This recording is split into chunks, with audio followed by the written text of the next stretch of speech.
Bismillahirrahmanirrahim. Assalamualaikum warahmatullahi wabarakatuh.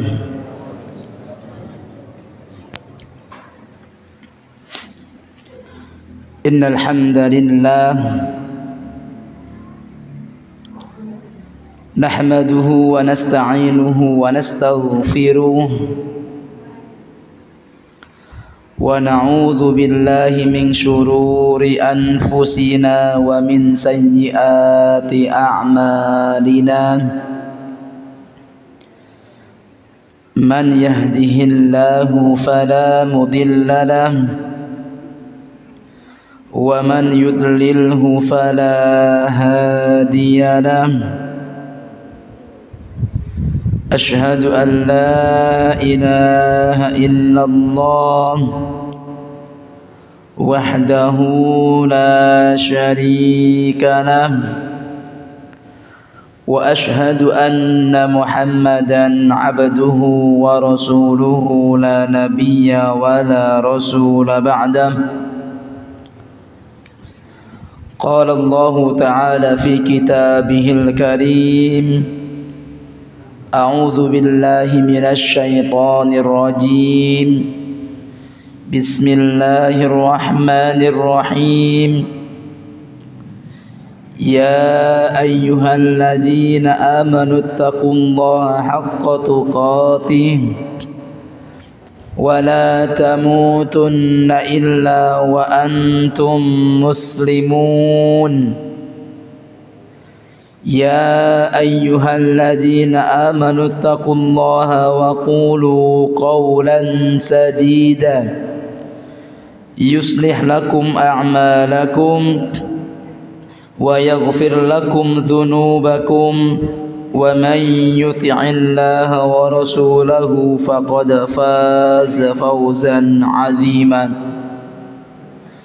Fa inna asdaqal hadithi kitabullah wa khairul huda huda Muhammadin sallallahu alaihi wasallam wa syarrul umuri muhdatsatuha fa inna kulla muhdatsatin bid'ah wa kulla bid'atin dhalalah wa kulla dhalalatin finnar wa ilan nar.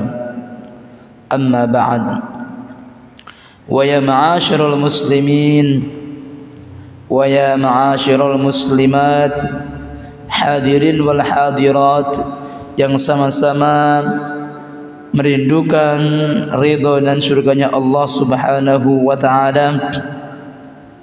Alhamdulillah,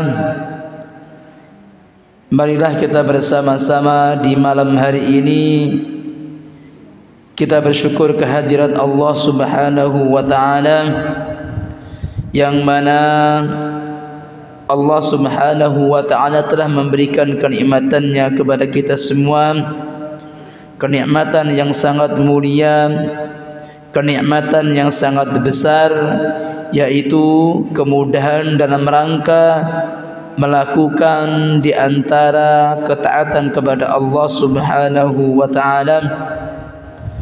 Karena kenikmatan ketaatan kepada Allah Subhanahu wa ta'ala, kemudahan yang Allah berikan dalam rangka beribadah kepada Allah, itu adalah kenikmatan yang sangat luar biasa, kenikmatan yang sangat besar yang Allah berikan kepada hamba-hambanya yang memang Allah inginkan kebaikan dalam diri hamba-hambanya.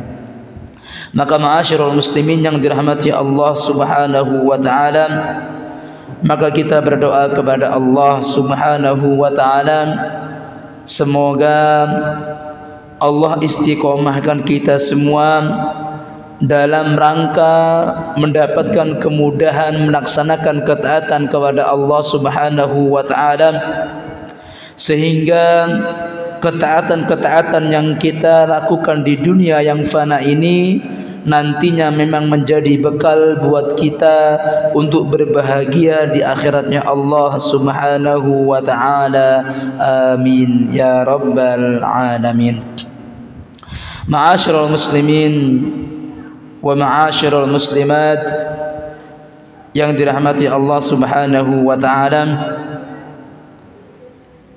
pada kesempatan malam hari ini kita akan melanjutkan kajian yang telah kita kaji selama 2 minggu, yang mana berkaitan dengan solusi bagi kita yang memang masih susah melakukan yang namanya sholat malam. Dan pada malam hari ini insyaallah kita akan lanjutkan solusi-solusi berikutnya atau solusi-solusi selanjutnya, yang mana akan memberikan kemudahan bagi kita semua agar bisa melakukan sholat malam atau beristiqomah dalam melakukan yang namanya qiyamul lail. Maka ma'asyiral muslimin yang dirahmati Allah Subhanahu wa taala, di antara solusi yang selanjutnya bagi kita yang ingin mendapatkan kemudahan atau mendapatkan semangat ketika melakukan qiyamul lail, wabil khusus yang namanya salat malam, karena perlu diketahui bahwasannya yang namanya qiyamul lail, ada di antara para ulama mengatakan mereka qiyamul lail tidak hanya berputar dengan yang namanya sholat saja, tetapi kalau kita kenal secara umum, maka yang namanya qiyamul lail itu memang melakukan sholat di malam hari. Tetapi kalau kita melakukan ketaatan sama di malam hari, maka di antara para ulama mereka juga mendefinisikan ketaatan yang kita lakukan di malam hari itu juga dikatakan yang namanya qiyamul lail. Tetapi lebih masyhur yang namanya qiyamul lail itu yang namanya sholat malam. Sholat yang dilakukan di malam hari itulah yang dinamakan qiyamul lail. Maka ma'asyiral muslimin yang dirahmati Allah Subhanahu wa taala, di antara solusi yang selanjutnya yang akan membuat kita semua lebih bersemangat untuk melakukan yang namanya qiyamul lail ialah an-nadharu fi hadis salafi was salihin, melihat keadaan orang-orang salaf dan orang-orang soleh pada zaman dahulu. Jadi melihat bagaimanakah orang-orang salaf, bagaimanakah orang-orang soleh ketika mereka semua melakukan yang namanya sholat malam. Jadi dengan kita ini mengaca dengan mereka semua, dengan kita ini melihat perkataan-perkataan mereka, dengan kita ini melihat bagaimanakah mereka semua melakukan sholat malam, maka kita semua akan ada dorongan besar untuk lebih bersemangat melakukan qiyamul lail. Coba sering kita membaca bagaimanakah orang-orang soleh dahulu, mereka semua itu antusiasnya ketika melakukan sholat malam. Maka dengan kita membaca sirah tadi atau dengan kita membaca kisah-kisah tadi, maka akan terjadi sesuatu dalam diri kita, akan ada sesuatu dalam hati kita yang akan memberikan semangat atau dorongan agar kita semangat untuk sholat malam. Walaupun terkadang ketika membaca itu iya semangatnya luar biasa, tetapi realitanya malamnya belum tentu juga bisa bangun. Tetapi dengan membaca tadi memang ada tambahan dorongan, tambahan semangat.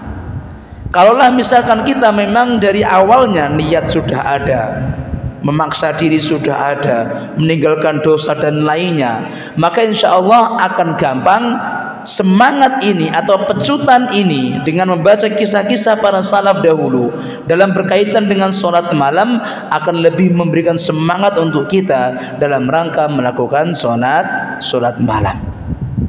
Ini diantara faedah kalau kita membaca sirah. Jadi kalau kita membaca sirah itu biasanya kalau kita membaca peperangan pada orang-orang terdahulu pada zaman Nabi, maka seakan-akan kita akan masuk ke dalam peperangan tersebut. Iya atau tidak? Kalau kita membaca dengan seksama, seakan-akan kita ini hidup dalam peperangan tersebut. Itu kalau kita membaca dalam kisah perang.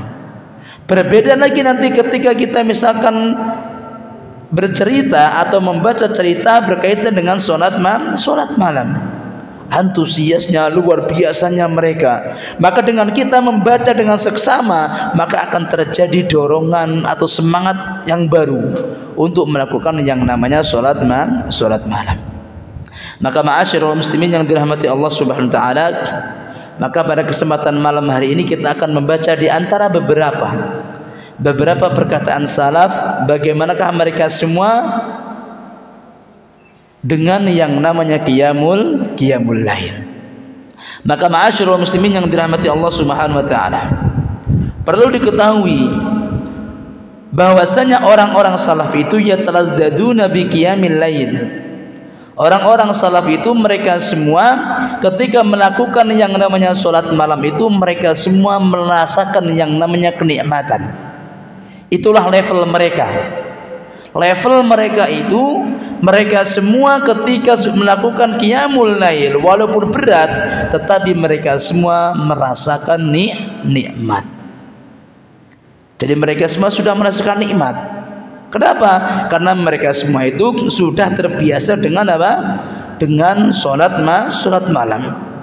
Wa yafrahuna bihi asyadul farah. Dan mereka semua itu akan berbahagia ria, bersenang ria ketika mereka semua bisa melakukan yang namanya sholat malam. Itulah orang-orang salaf terdahulu. Mereka semua menikmati sholat malamnya. Mereka semua senang sekali kalau bisa melakukan yang namanya sholat malam. Maka ma'asyiral muslimin yang dirahmati Allah Subhanahu wa taala, bagi kita lagi dan lagi, kalau kita semua ingin mendapatkan apa yang mereka semua dapatkan, maka mau nggak mau kita semua harus terbiasa dengan melakukan perkara tersebut. Lagi dan lagi, kalau kita ingin mendapatkan kenikmatan sebagaimana yang didapatkan mereka semua, maka mau nggak mau tidak ada cara buat kita semua untuk mendapatkannya kecuali harus juga melakukan apa yang mereka lakukan. Maka sudah kita katakan pada minggu yang lalu atau minggu yang sebelumnya, bahwasanya yang namanya orang yang melakukan sholat malam itu atau melakukan apapun ibadahnya, awal mulanya pastilah mereka semua tidak akan merasakan kenikmatan di dalamnya. Itu biasanya. Awal mulanya belum merasakan apa? Nikmat.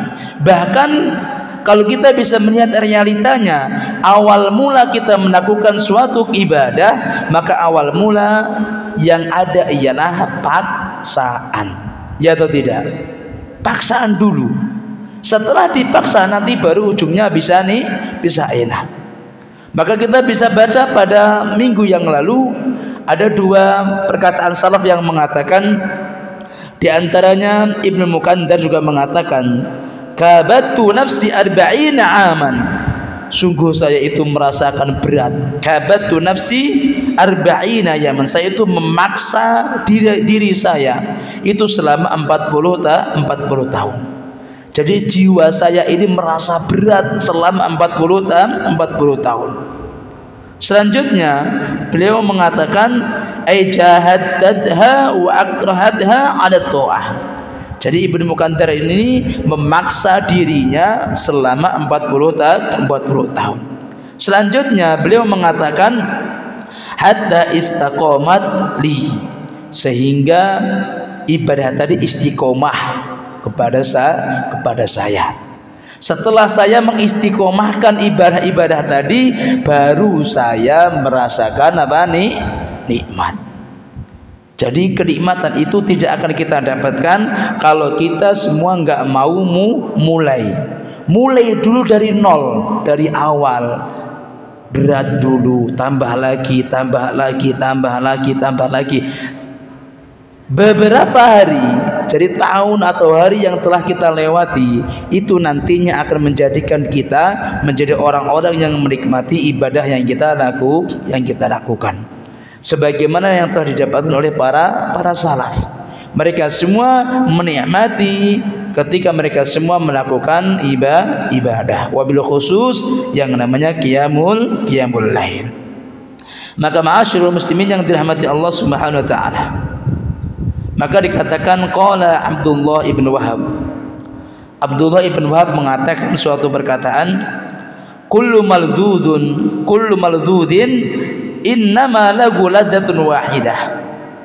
Setiap sesuatu yang mempunyai kenikmatan, sejatinya dia itu hanya memiliki satu kenikmatan saja, satu rasa saja.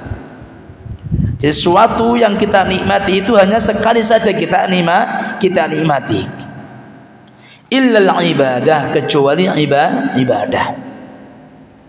Kalau ibadah berbeda, fa innalaha salasu lazzat. Karena ibadah itu memiliki 3 kenikmatan atau 3 kelezatan. Kalau makanan itu enaknya kapan? Pas kita makan, ya atau tidak? Itu enaknya. Sebelum kita dapat makanan, prosesnya enak atau tidak? Enggak enak. Kita capek, letih, ya kan, nyari nyangkul, misalkan yang dagang, yang apa, yang ini, letih, capek semuanya. Itu enggak enak. Setelah kita makan, enak makanannya. Selanjutnya apakah enak? Enggak enak. Sudah hilang rasa enak itu, sudah hilang. Makanan itu enak itu hanya sampai mana? Sampai sini. Kalau sudah ke sini udah enggak ada rasa lagi. Yang mau makan ayam, mau makan daging, mau makan apa, itu enaknya hanya ketika di mulut. Ketika sudah sampai kerongkongan leher ini, selesailah nikmat. Maka setiap maldud, setiap sesuatu yang memiliki kenikmatan atau setiap yang dinikmati itu hanya satu kenikmatan satu saja. Berbeda dengan ibadah. Kalau ibadah dia memiliki 3 kenikmatan. Selanjutnya beliau mengatakan idza kunta fiha. Satu kenikmatan ialah idza kunta fiha, kalau engkau ada di dalam ibadah tersebut. Jadi kalau engkau di dalam ibadah tersebut, maka engkau akan merasakan apa? Nikmat.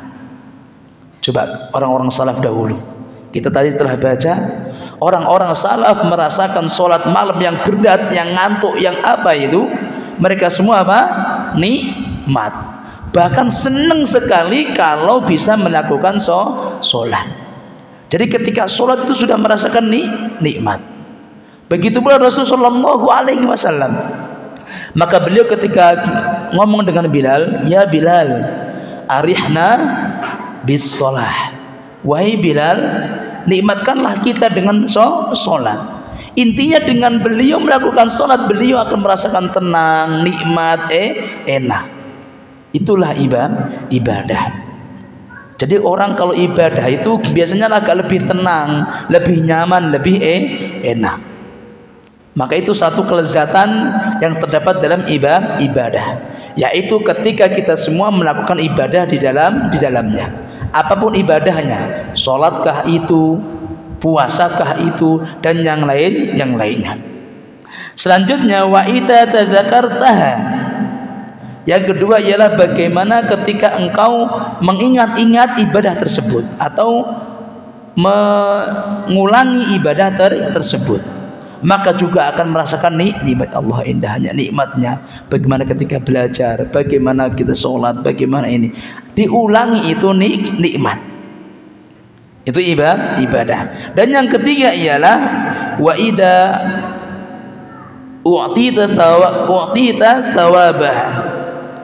Jadi wa idza u'tita thawab, ketika kalian semua diberikan pahalanya. Wa idza u'tita thawabu, dan kalian ketika diberikan pahalanya, ketika diberikan balasannya, itu juga akan mendapatkan kenikmatan. Jadi dalam proses ketika kita beribadah itu nikmat. Ingat, nikmat itu tidak akan didapatkan kecuali orang yang sudah terbiasa. Coba sekarang, paling kalau level kita ini yang sekarang ini, level kita sekarang ini, itu baru sampai level kalau nggak sholat jamaah paling merasa gundah gulana, paling sampai level itu, ya atau tidak? Tapi belum sampai level sholat. Kalau nggak sholat malam gundah, belum. Kalau nggak baca Quran gundah, belum.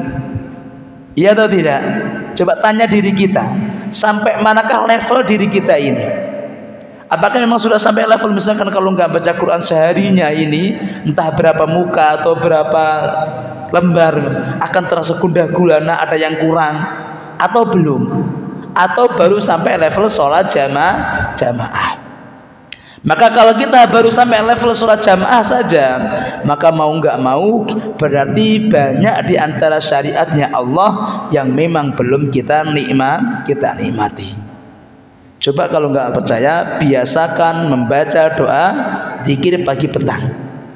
Kalau itu sudah dibaca setiap harinya, kalau nggak baca sekali aja pasti akan merasakan, aduh kayak ada yang kurang.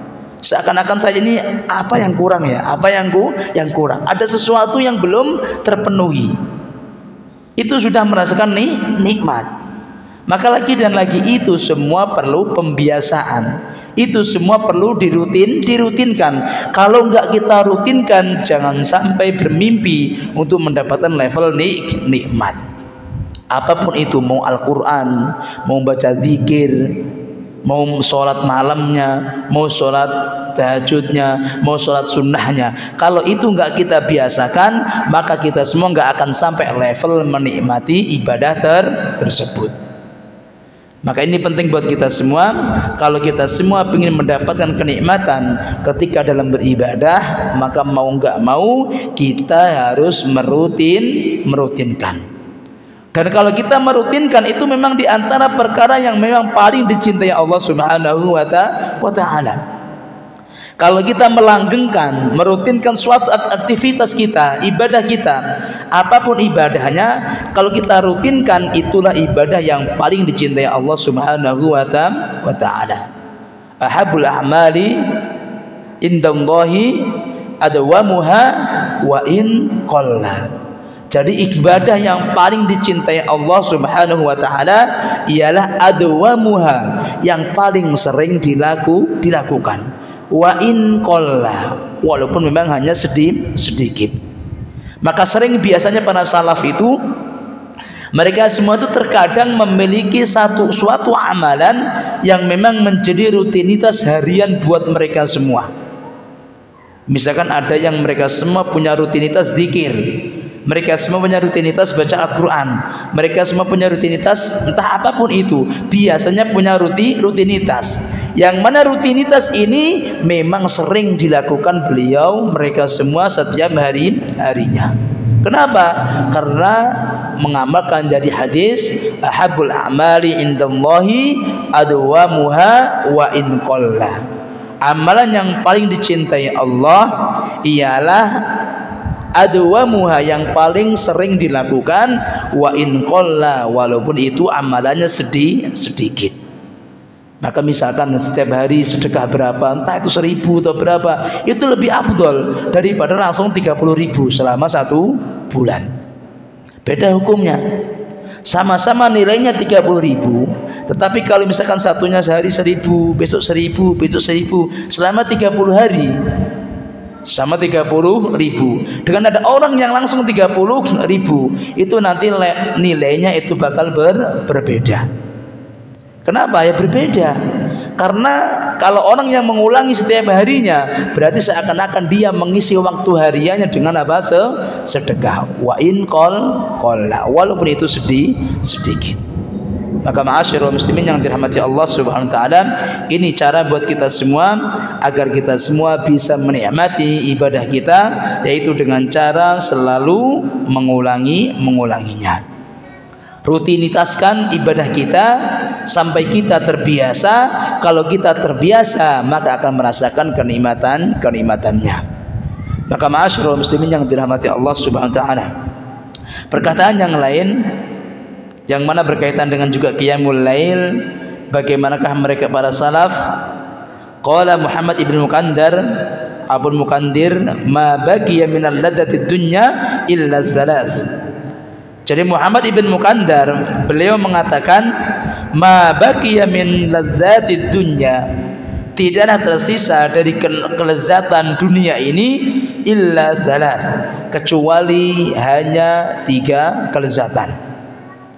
Jadi Ibnu Muqantar ini mengatakan tidak ada tersisa kelezatan yang ada di dunia ini kecuali hanya 3. Kalau kita kan masih banyak ya, ayam goreng, rendang dan lainnya.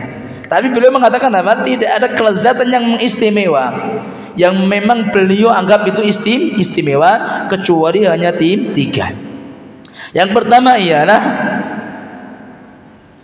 qiyamul lail. Bisa melakukan qiyamul lail. Itu adalah kenikmatan yang luar biasa, kenikmatan yang memang beliau anggap itu istimewa, yaitu qiyamul lail. Yang kedua ialah waliqa'il ikhwan, dan bisa berjumpa dengan saudara-saudara seiman. Itu juga nikmat, karena dengan kita berjumpa dengan saudara kita, dengan kita bersalaman saja, maka akan gugur dosa-dosa kita. Dan yang ketiga ialah wassalatu fil jamaah, dan salat berjamaah. Jadi kelezatan yang luar biasa, bisa salat berjamaah, bisa salat malam, bisa bertemu teman-teman. Karena ma'asyiral muslimin yang dirahmati Allah Subhanahu wa taala, berteman dengan teman baik itu penting. Jangan dikira berteman dengan teman baik, berkumpul dengan teman baik itu enggak ada manfaat. Enggak. Jangan dikira begitu. Karena berkumpul dengan teman baik itu manfaatnya sangat banyak. Karena dengan kita berteman dengan teman yang baik, insya Allah walaupun kita bukan orang baik, insya Allah jadi orang baik.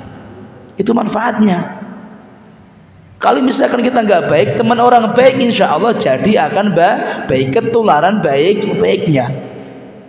Maka berteman itu harus dominan dengan teman-teman yang baik. Biar apa? Biar yang baik ini nular kepada kita.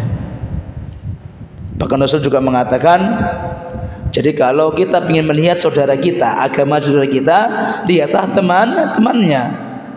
Bagaimana kalau orang ini berteman dengan siapa? Kalau dengan teman orang yang baik, berarti dia orang baik. Kalau berteman dengan orang buruk, maka berarti dia juga orang buruk. Maka ini pentingnya kita mencari teman. Jadi suatu kenikmatan bisa berkumpul berteman dengan teman-teman orang-orang yang baik. Itu yang pertama.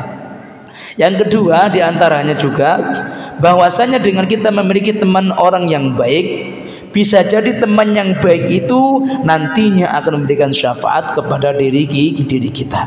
Dan itu yang gak kita kira-kira, dan itu yang kita sangat pinginkan. Karena kita ini gak ada jaminan dengan modal yang kita miliki kita bisa mendapatkan ridhonya Allah. Belum ada jaminan. Maka kalau memang kita belum ada jaminan, gak ada salahnya kalau kita memiliki teman-teman yang baik yang banyak. Agar apa? Kalau misalkan teman kita sudah masuk surga, nantinya teman itu akan ingat dengan kita. Loh, si fulan itu mana? Maka ketika kita dicari, maka ketika beliau minta tolong kepada Allah, memberikan syafaatnya, maka dia bisa menolong kita. Maka ini pentingnya, jangan sepelekan berteman dengan teman orang yang baik. Teman baik bisa mengantarkan kita, memberikan kemudahan untuk berbuat baik, ataupun teman yang baik ini bisa memberikan syafaatnya kepada kita untuk mendapatkan surganya Allah Subhanahu wa ta'ala. Selanjutnya ma'asyiral muslimin yang dirahmati Allah Subhanahu wa ta'ala, itu diantara beberapa perkataan-perkataan yang mana dimiliki oleh orang-orang salaf. Jadi mereka semua memang antusias sekali untuk melakukan yang namanya salat malam.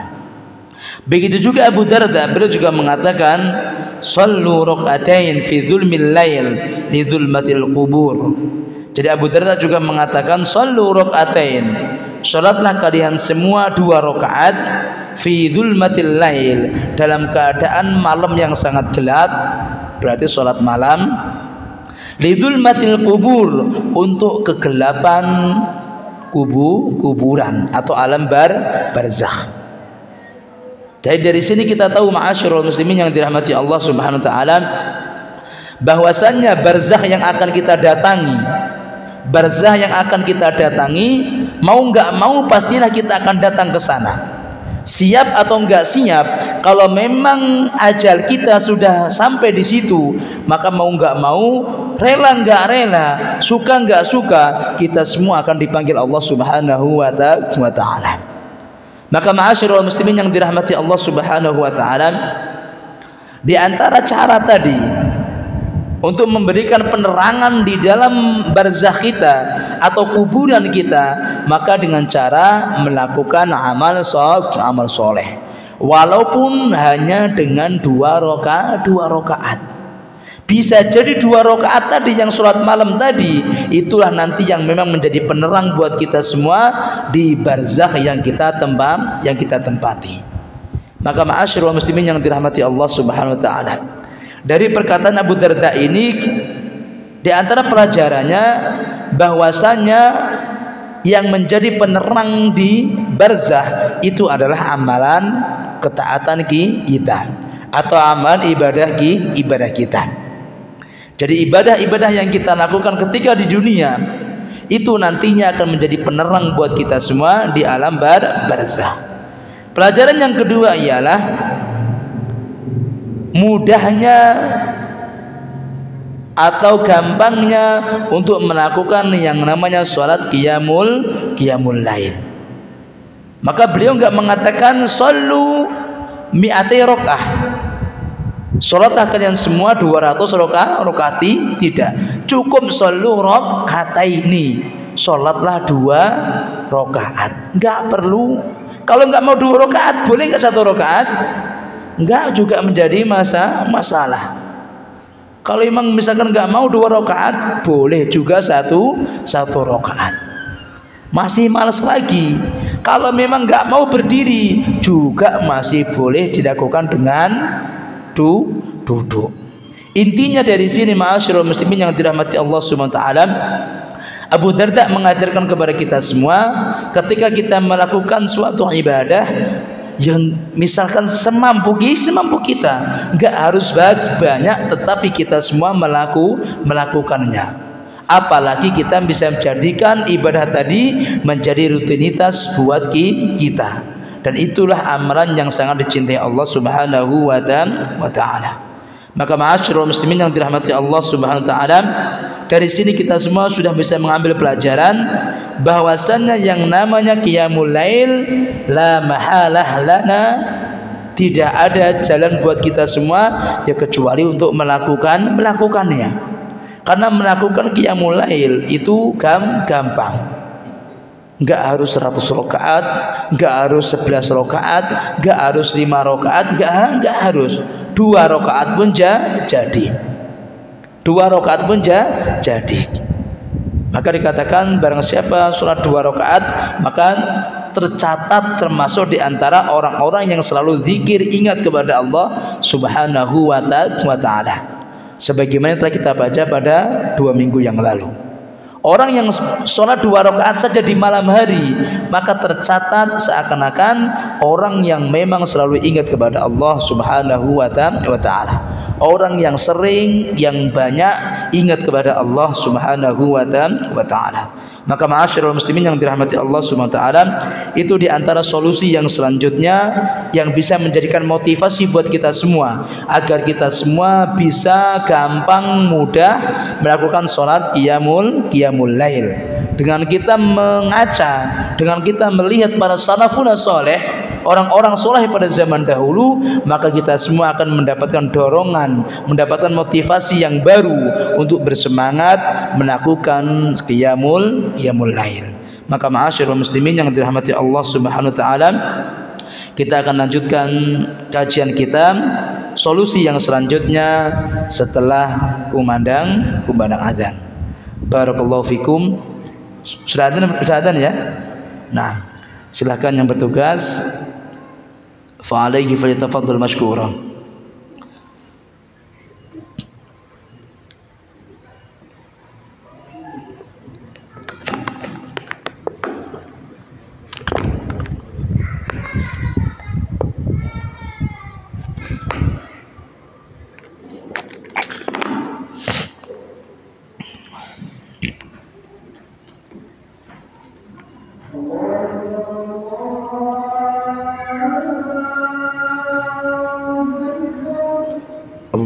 akbar, Allahu akbar.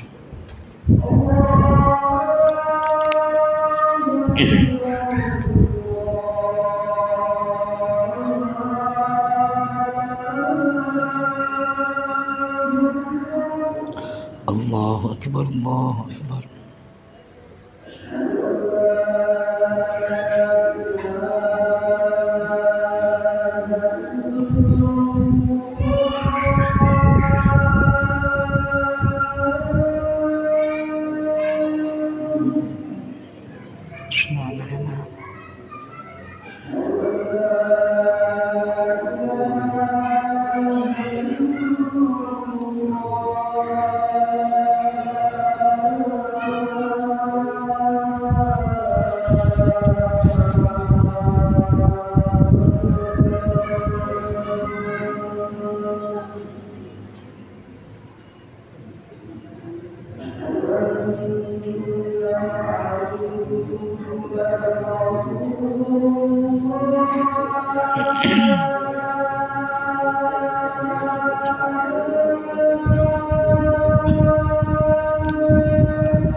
La ilaha illallah Allahumma rabb hadhihi da'wati tamma salatil qa'imah ti Muhammadan al-wasilata wal fadilah.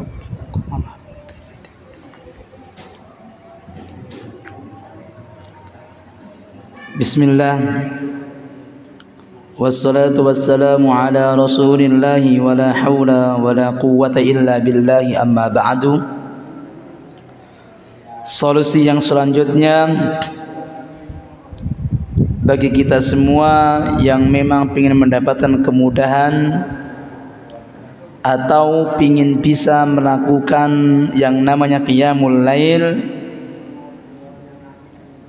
maka solusi yang selanjutnya, kalaulah misalkan kita semua sudah melakukan solusi-solusi yang di atas, baik sudah punya niatan yang kuat, baik sudah berusaha keras untuk diri kita, baik sudah meninggalkan dosa-dosa yang kita lakukan, baik sudah makan sedikit, tidurnya cepat, dan yang lainnya.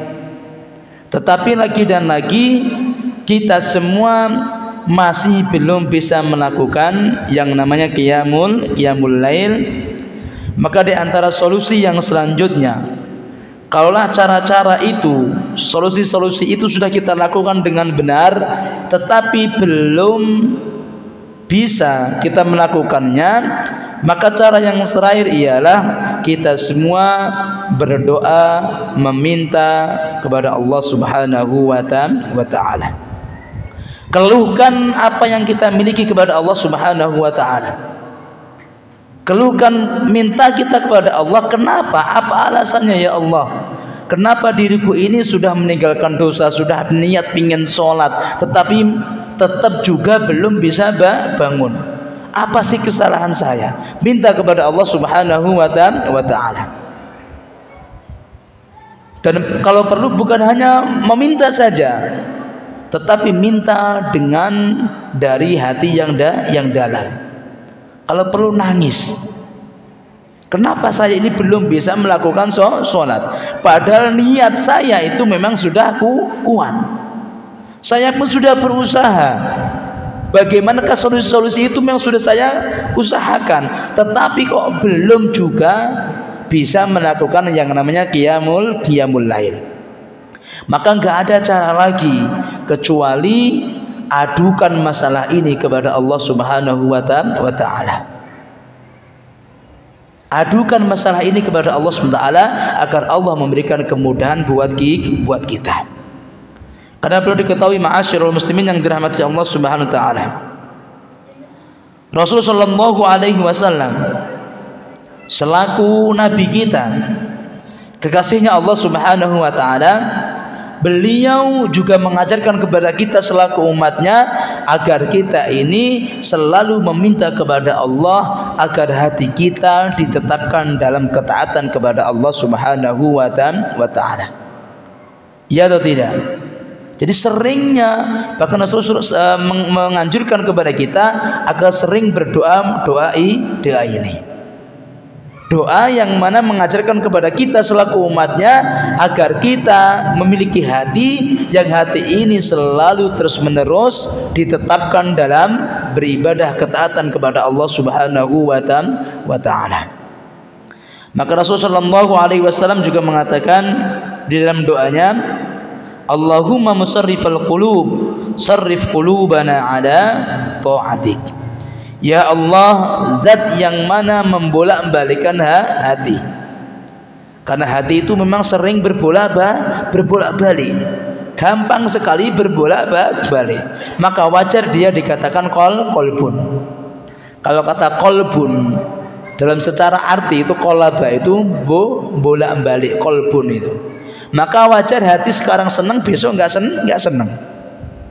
Ini kalau kita ngomong hati secara bahasa kita. Tapi kata-kata qalbun itu aslinya maknanya bukan hati, tetapi artinya jantung. Jadi qalbun itu secara aslinya artinya jantung, bukan hati. Tetapi sudah masyhur qalbun secara bahasa Arab itu artinya hati yang kita ketahui. Tetapi aslinya qalbun itu artinya jantung, bukanlah hati. Maka Rasul mengatakan Allahumma musarrifal qulub, ya Allah, zat yang mana membolak-balikkan jantung atau hati tadi. Sarrif qulubana ala ta'atik, maka palingkanlah hati-hati kita atau jantung-jantung kita ala ta'atika, atas ketaatan kepadamu. Dalam hadis ini Rasulullah SAW menganjurkan kepada kita semua agar kita meminta kepada Allah hati kita dipalingkan, ditetapkan dari yang namanya ketaatan kepada Allah Subhanahu wa ta'ala. Selalu berpaling kepada ketaatan, bukan berpaling kepada kemaksiatan kepada Allah Subhanahu wa ta'ala. Ini adalah cara yang selanjutnya, cara yang terakhir. Nggak ada cara yang lain. Kalau solusi yang kemarin telah kita lakukan kok belum bisa, maka solusi terakhir inilah yang kita senjata pamungkas sejatinya begitu. Kalau misalkan itu semua nggak bisa, inilah cara terakhir. Minta, adukan kepada Allah, biar Allah memberikan solusi, biar Allah memberikan kemudahan buat kita semua. Maka fala ada yastagni an rabbih azza wa jalla magma balagha min al ibadah. Gak ada orang yang gak butuh dengan Allah Subhanahu wa taala, walaupun ibadahnya, kedudukannya sangat tinggi, tetaplah mereka semua butuh dengan Allah Subhanahu wa taala. Maka tidak ada cara yang Allah berikan untuk mengadukan semua permasalahan yang kita miliki, baik masalah dalam rumah tangga kita, baik masalah dalam diri kita, baik masalah dalam harta kita, baik masalah dalam kemudahan beribadah kepada Allah, kecuali adukan, mintakan kepada Allah Subhanahu wa taala. Dengan kita meminta kepada Allah, maka Allah akan memberikan kemudahan buat kita. Maka doa ini dikatakan silahul mukmin, senjatanya orang-orang yang beriman untuk menyelesaikan berbagai macam masalah. Doa inilah yang Allah tawarkan kepada kita. Masalahnya apapun, doa inilah yang Allah tawarkan kepada kita. Maka ma'asyiral muslimin yang dirahmati Allah Subhanahu wa taala, itu diantara solusi yang selanjutnya. Solusi yang selanjutnya, yang terakhir, kalau kita semua memang belum bisa melakukan sholat malam atau belum mudah melakukan ketaatan kepada Allah, maka tidak ada solusi yang selanjutnya kecuali meminta, berdoa kepada Allah Subhanahu wa taala. Maka ma'asyiral muslimin yang dirahmati Allah Subhanahu wa taala, perkara yang selanjutnya atau diantara solusi yang selanjutnya bagi kita semua yang ingin mendapatkan kemudahan untuk beristiqomah dalam qiyamul lail. Jadi solusi yang selanjutnya, cara yang selanjutnya agar kita semua mudah melakukan qiyamul lail atau kita semua mudah istiqomah dalam melakukan qiyamul lail. Karena kita tahu ma'asyiral muslimin yang dirahmati Allah Subhanahu wa taala, biasanya kita ini kalau melakukan suatu ketaatan atau suatu ibadah beberapa hari, seminggu atau 2 minggu, biasanya semangat. Tahu-tahu setelah itu yang tadinya melakukan rutin, tahu-tahu bolong sehari, 2 hari, 3 hari, jadi berhari-hari. Maka di antara solusi yang Rasulullah SAW tawarkan kepada kita semua ialah dengan cara mensyukuri kemudahan yang telah Allah berikan kepada diri kita. Ini solusi untuk kita semua. Bukan hanya qiyamul lail saja, tetapi semua ketaatan yang Allah berikan kepada kita, semua ketaatan yang Allah berikan kemudahan buat kita, maka patut buat kita semua untuk bersyukur kepada Allah Subhanahu wa taala. Jadi banyak di antara kita ini, terkadang kenapa kita ini kok kehilangan suatu ketaatan? Terkadang karena kemudahan yang Allah berikan kepada kita ini, terkadang kita tidak merasakan itu suatu kenikmatan. Ya atau tidak? Kita ini mendapatkan kenikmatan yang sangat banyak sekali. Bisa bergerak, bisa melihat, bisa mendengar, bisa ngomong. Tetapi seakan-akan kita ini tidak mendapatkan kenikmatan. Sehingga tidak adanya rasa punya nikmat tadi membuat kita semua tidak bersyukur kepada Allah Subhanahu wa taala. Inilah masalah besar buat kita. Padahal Allah memberikan kenikmatan yang sangat luar biasa. Dan kenikmatan ini patut kita syukuri. Kalau enggak kita mensyukurinya, ancaman akan kita dapatkan. Maka ketika Allah SWT memberikan kenikmatan kepada kita semua berupa kemudahan kenikmatan, baik melakukan sholat malamnya, baik ketika mencari ilmu, thalabul ilmi, baik ketika melakukan sholat jamaah, melakukan sholat sunnah yang lainnya, maka rasakanlah itu nikmat. Kenikmatan bisa beribadah itu nikmat dan harus kita syukuri.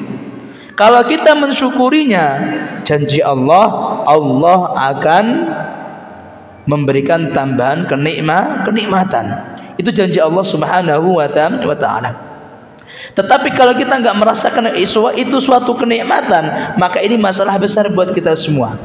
bisa cari ilmu, bisa dapat ilmu walaupun hanya beberapa poin saja, beberapa persen yang dia dapatkan, itu suatu kenikmatan. Kalau kita nggak rasakan, kalau kita nggak akui itu kenikmatan, maka itu semua akan hilang. Maka ini penting buat kita semua. Kalaulah misalkan kita melakukan solusi-solusi yang di atas, terus kita bisa melakukan satu sholat malamnya atau suatu ibadah, langsung syukuri kemudahan tersebut. Syukur kepada Allah SWT atas kemudahan yang Allah berikan ke dalam diri kita. Kalau kita semua sudah bersyukur, Allah mengatakan la in syakartum la azidannakum wa la in kafartum inna adzabi lasyadid. Karena dengan kita bersyukur, la in syakartum, kalau kalian semua mau bersyukur, la azidannakum, maka akan aku tambah kalian semua. Wala in kafartum, dan apabila kalian semua kufur, inna adzabi lasyadid, maka azabku itu sangatlah pedih. Maka ma'asyiral muslimin yang dirahmati Allah Subhanahu wa taala, ini solusi bagi kita semua, atau cara buat kita semua agar kita semua bisa selalu istiqomah, bukan hanya dalam qiyamul lail tetapi dalam ketaatan kepada Allah Subhanahu wa taala, dengan cara syukuri kenikmatan yang Allah berikan kepada kita semua, maka Allah akan memberikan tambahan kenikmatan tersebut. Maka ma'asyiral muslimin yang dirahmati Allah Subhanahu wa taala, dan perlu diketahui bahwasannya ketika kita semua melakukan ketaatan kepada Allah Subhanahu wa taala, itu diantara syukur kita kepada Allah Subhanahu wa taala. Jadi tambahan kenikmatan, tambahan kita beribadah kepada Allah Subhanahu wa taala, sejatinya itu juga menjadi bukti tanda syukur kita kepada Allah Subhanahu wa taala. Maka ma'asyiral muslimin yang dirahmati Allah Subhanahu wa taala, Ibnu Qayyim juga mengatakan asyukru yakunu bil qalbi wa bil lisani wa bil jawarih. Jadi yang namanya syukur itu harus terjadi dari hati, kedua dari lisan, dan yang selanjutnya harus dari jawarih atau anggota badan. Jadi syukur itu dengan hati atau dengan jantung tadi, dengan cara bagaimana? Khudu'an wastikanah. Jadi benar-benar menerima di hati kita dengan tenang, dengan khusyuk. Selanjutnya mengucapkan dengan lisan-lisan yang kita miliki sana'an wa'tirafan, pujian alhamdulillah kepada Allah SWT, wa'tirafan, dan pengakuan bahwa ini adalah kenikmatan kepada Allah Subhanahu wa taala, dan wabil jawarih, dan dengan anggota badan ta'atan wa qiyadan, taat dan melakukan perintah Allah Subhanahu wa taala. Maka kalau syukur itu tidak ada ketiga-tiganya ini, maka belum syukur yang hakiki. Syukur dari hati yang kita miliki atau jantung yang kita miliki, dengan lisan yang kita lafadzkan, dan dengan anggota badan yang kita miliki. Maka ma'asyiral muslimin yang dirahmati Allah Subhanahu wa taala, maka Allah Subhanahu wa taala juga memerintahkan kepada Nabi Dawud alaihi salam, ketika memerintahkan kepada beliau i'malu ala Dawud syukra, Allah memerintahkan kepada keluarga Dawud untuk beramal. Kenapa? Karena amalan itulah tanda syukurnya keluarga Dawud. Maka Allah mengatakan i'malu, beramallah wahai kalian semua, ala Dawud, wahai keluarga Dawud. Kenapa? Syukra, menjadi tanda syukur. Maka dengan kita melakukan ketaatan kepada Allah, itu sejatinya menjadi tanda buat kita semua bahwasanya kita semua bersyukur kepada Allah Subhanahu wa taala atas semua kenikmatan yang telah Allah berikan ke dalam diri kita. Begitu pula Rasulullah sallallahu alaihi wasallam, beliau ketika melakukan salat, hina tafatarat qadamahu fi qiyamil lail, ketika beliau kakinya pecah-pecah dikarenakan salat malamnya yang sangat panjang sekali, dan Ibunda Aisyah beliau sangat kasihan Maka beliau mengatakan, afala akunu abdan syakura, masa aku ini enggak menjadi hamba Allah yang bersyukur. Jadi amalanku tadi, sholatku tadi, itu sejatinya tanda syukurku kepada Allah Subhanahu wa ta'ala atas semua pemberian dari Allah Subhanahu wa ta'ala. Maka ma'asyiral muslimin yang dirahmati Allah Subhanahu wa ta'ala, ini di antara solusi yang Allah tawarkan kepada kita semua. Bagi kita yang memang Allah memberikan kemudahan buat kita semua, baik dalam thalabul ilmi, bisa bersama-sama datang acara mingguan ini, atau bisa beribadah sholat malamnya, bisa berpuasanya, bisa sholat jamaahnya dan yang lainnya. Syukurilah atas semua kemudahan ini, sehingga kemudahan ini kalau disyukuri maka Allah akan tambah kenikmatan ini sampai kita semua mendapatkan ridhonya Allah Subhanahu wa ta'ala. Amin ya rabbal alamin. Yumkin hadha minni aqulu wa astaghfirullah li wa lakum. Wassalamu alaikum warahmatullahi wabarakatuh.